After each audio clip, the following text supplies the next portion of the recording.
Hey dudes, que pasa? What's going on? It's your buddy Keith, and I am here live again in the control room at Essex Recording Studios just outside London in England. We've had a great day today at the studio, recording some awesome guitars for Rob Jarvis. You can look him up on Spotify, Rob Jarvis and the Mercury Sons. I recommend starting with a song he has called Four Walls. But yes, great day, and now it's even better because I've got an ESP Horizon to share with you guys today. If you're new to the channel, smash the like button, click subscribe, come join over 7,500 friends you didn't know you already have, and you're going to drool over the coolest guitars I find from all around the world, guys.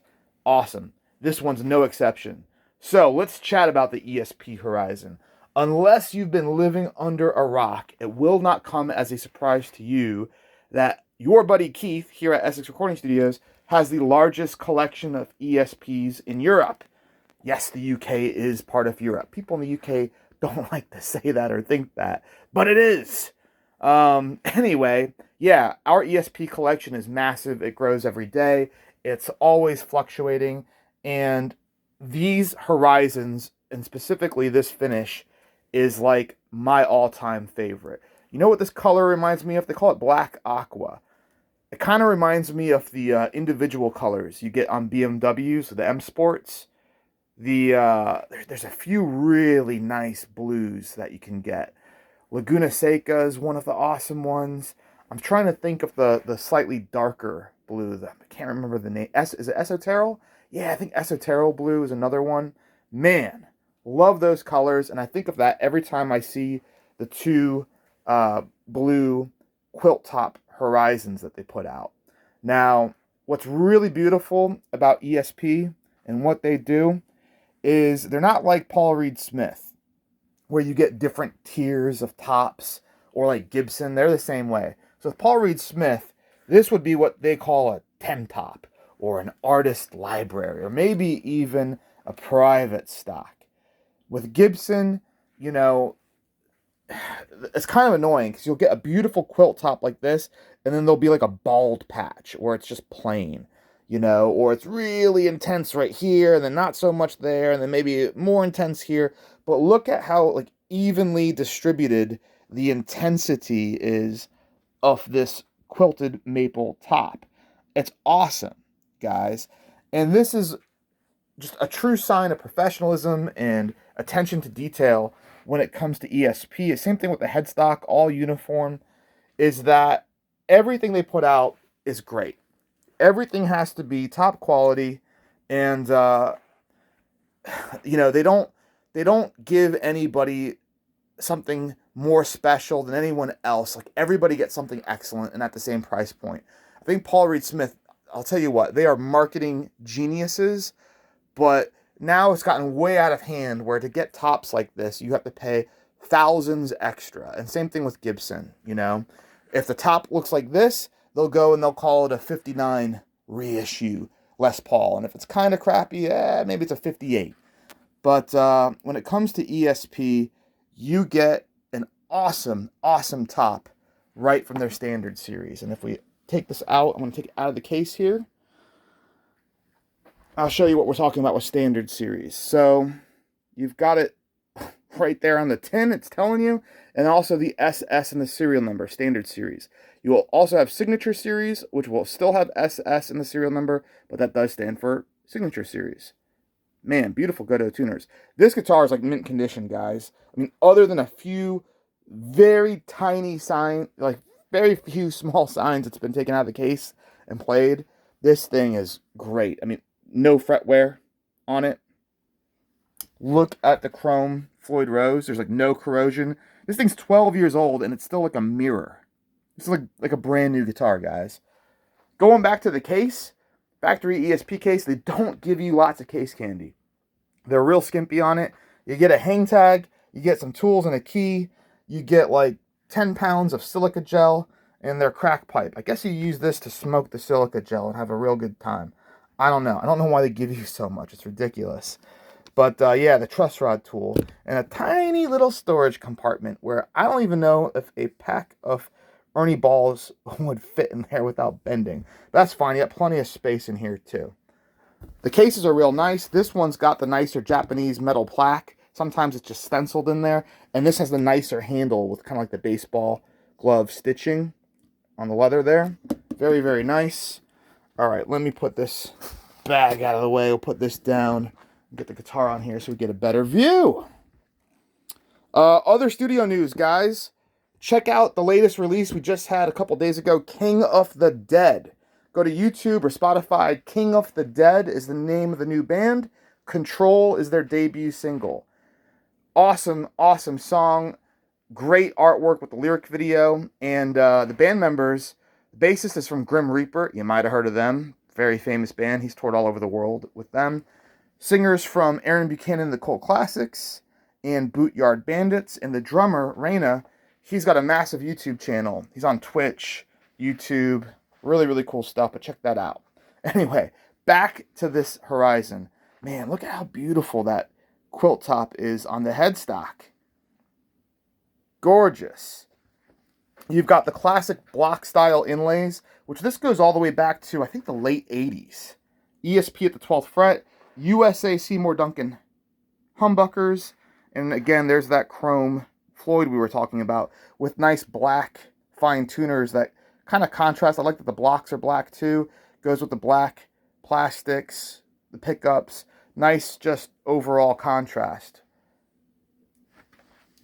Beautiful arch top. Nice kind of benefit over the Jackson soloist style neck through guitar is that's a flat top. This is an arch top. Check out like where the knobs are. See how it's all beveled there, where the toggle switch is. This reminds me of like a BMW M3 short throw shifter right here. I guess I'm really on the car metaphors today. The binding too. Look at how much that white binding pops. Very classy. Looks great with the chrome.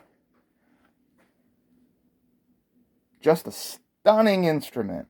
All right, let's take the whammy bar out, or tremolo bar. I've noticed here in the UK and Europe, like nobody says whammy bar. Everybody says tremolo bar. I guess they're more proper and posh here in the UK. If you're from somewhere other than the US or UK, tell me what you guys call this. Like if you're in Brazil or Australia, what the heck do you call this thing? We call it a whammy bar where I'm from. And I love this on the back. You have the translucent finish, so you can see all of, well, a few of my grubby fingerprints. Sorry about that. And you can see the beautiful grain in the maple. So obviously you've got wings here, and then the centerpiece that goes all the way through. A little bit of my spit, too. You're welcome. Take my DNA and clone it. Ha! And then look at that neck. See all that figuring in there?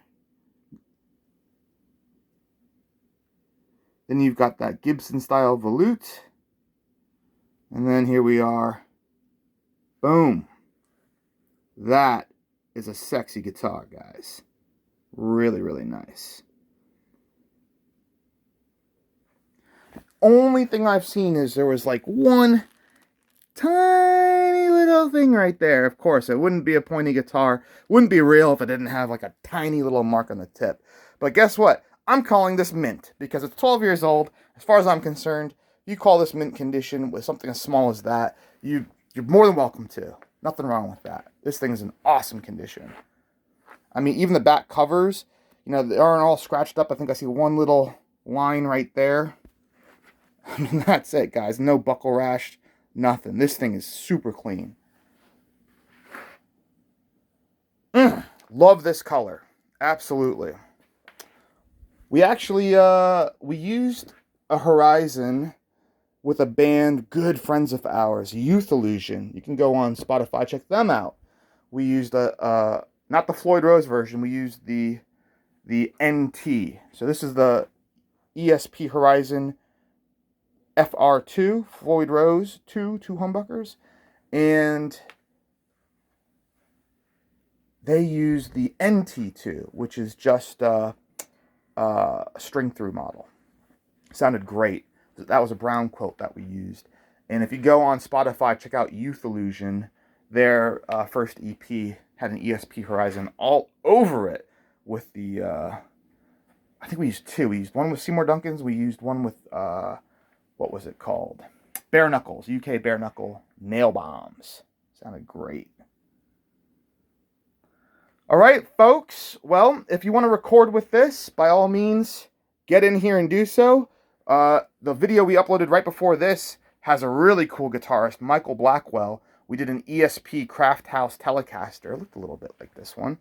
Michael Blackwell has been on The Tonight Show with Jimmy Fallon, The Late Late Show with James Corden. He's played all over the world with Louis Tomlinson from One Direction, Louis Capaldi. Serious guitar player, serious player. We did a demo. You guys have been asking for demos.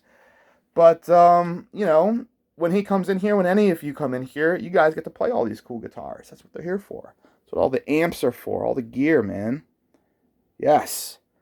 If you want to buy it, we are going to put it up for sale on our website, EssexRecordingStudios.com, and on Reverb.com, our good friends Reverb. Check them out. If you type ESP Horizon Aqua, ESP Horizon Quilt Top, you'll see it, guys. And the difference, by the way, between the Horizon, the difference between that and the M2, I'll tell you in a second. Someone freaked out the other day when I pointed this out. In the E, that middle line, that's a speaker cone. You can really see it on the older logos. But yes, that is a speaker. Ha! The difference between the Horizon and the M2, so this is a Horizon 2, FR2, is the top. The top is arched on this. It's a flat top on the Mirage or Maverick. Cool. That's the difference. I got to get going. Follow us on all of our socials at Essex Recording Studios, Twitter, Instagram, Facebook. I'll catch you soon in another video, guys. Stay tuned.